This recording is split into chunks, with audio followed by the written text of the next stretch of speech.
But just to show you, you can build a page, you can build a community within Facebook.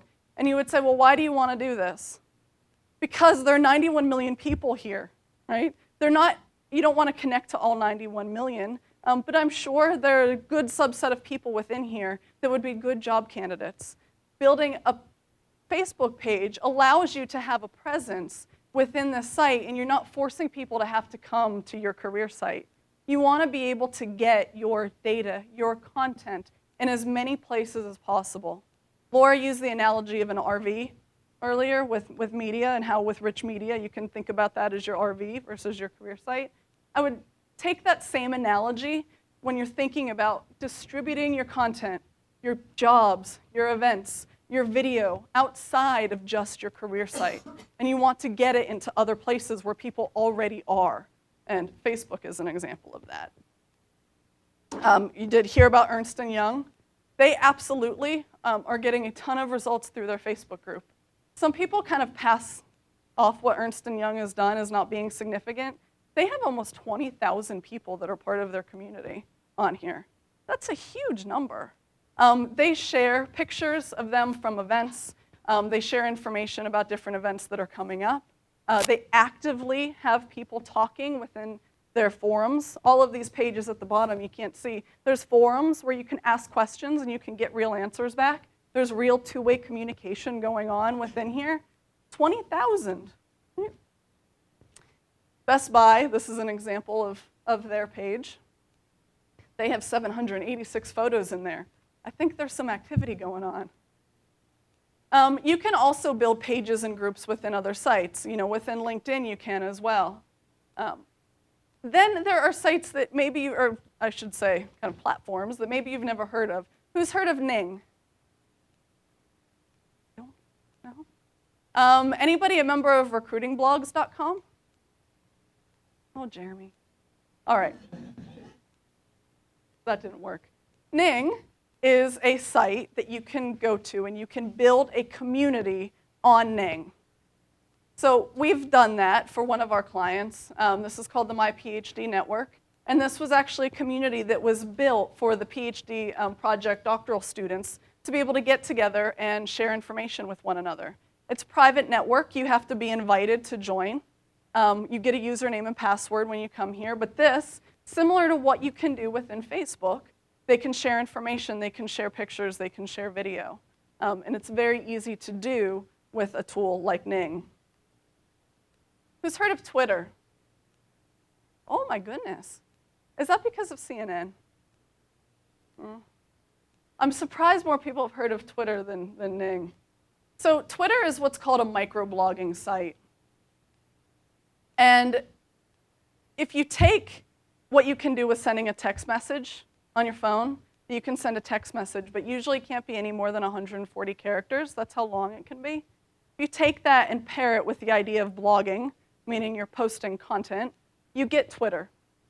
Twitter is microblogging. You can have an account. You post information, but that information can only be 140 characters, no more. And you say, why does anybody do this? They do, in volume. They have about 3 million users that they can count right now. Rick Sanchez on CNN is using Twitter as a place literally when he's live on CNN and talking about issues. He will go to Twitter and people are talking to him and he's talking back. He'll get questions via Twitter. This site can be used for recruiting, and it is being used for recruiting. HCA, not the one that we built the blog for, another division in the Mid-Atlantic, is actively using Twitter, and they just post information. Hey, we've got a job fair that's coming up, please come. Here's an article about our CNO at such and such hospital, and they're actively posting information. What they're not doing yet is they're not really having a conversation, meaning if people post back to them, they're not really replying. So they've taken the first step, but they've kind of missed the fundamental of what you can do. But at least they're there and they can learn the rest. I bring up Ernst & Young again because from their Facebook page, they invite people to participate in Twitter chats. And they have scheduled chats. They tell everybody on Tuesday from 8 to 10, we're going to have a Twitter chat. Come join us. And they invite people to go to their page, and they come here, and they ask questions, and they reply back. What's really neat about this that's different than a regular chat is that all of these posts, all of these micro blog posts, they're real posts. Like every single one of these has their own web page, meaning that this entire Twitter transcript, so to speak, of the chat, of the questions people ask, their replies, all gets indexed by Google. Right? That's helping their search engine rankings every time they post a link back to their site, but they've also got all of this information about them, all of their answers about what it's like to work for them that is going up here and being indexed by Google. And of course, the other thing to note is that this is all free. They did this all themselves. This is an example. Check out our Facebook page to learn more about the Discover Tax program and learn about what's going on at EY, and then they post the URL. It's an example of a tweet, as it's called. I am a tweeter, twit.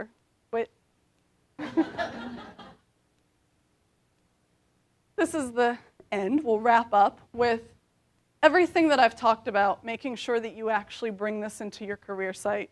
Don't just go out and pour these concepts into Facebook or into Twitter. Bring it into your career site. You want to make sure that on your career site that you use video, that you do show people what it's like to work there. Don't just expect them to read because they're not going to. Until they're interested. When they're interested, that's different. But when you're trying to really hook them, you want to make sure that the process is what they're used to. You know, that they're very easily able to search for a job. You want to make sure, has anybody heard of RSS?